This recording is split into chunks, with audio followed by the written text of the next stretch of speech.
കൂട്ടി കറി. ഞാൻ ഇന്നൊരു മോര് കറിയാണ് ഉണ്ടാക്കുന്നത്. അതിന് മോര് കറിക്ക് ആവശ്യമുള്ള ഞാൻ എടുത്തിരിക്കുന്നത് പച്ച നേന്ത്രക്കായ, പിന്നെ ഒരു കഷ്ണം കുമ്പളങ്ങ, ഒരു ചെറിയ കഷ്ണം ചേനയാണ്, പിന്നെ വഴുതനങ്ങ കൊണ്ടൊരു ഫ്രൈ ഉണ്ടാക്കാൻ വേണ്ടി. അപ്പോൾ നമുക്കത് റെഡിയാക്കി എടുക്കാം. ഇതിലേക്ക് കഷ്ണങ്ങളൊക്കെ ഇട്ടുണ്ട്. അതിന് മഞ്ഞപ്പൊടിയും ഉപ്പും വെള്ളം ഒഴിച്ച് വെച്ചിട്ടുണ്ട്. അപ്പോൾ ഈ കഷ്ണം അടുപ്പിൽ വെച്ച് വേവിച്ചെടുക്കാം.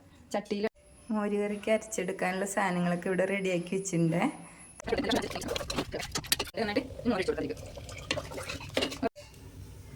അപ്പോൾ കറി നല്ല തിളച്ച് വന്നിട്ടുണ്ട്. അതിലേക്ക് മോര്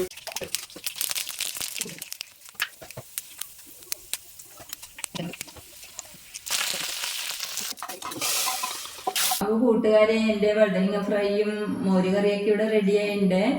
ഇതേപോലെ എല്ലാവരും വഴുതനങ്ങ ഫ്രൈ ഉണ്ടാക്കി നോക്കണേ, നല്ല രുചിയാണ് കഴിക്കാൻ.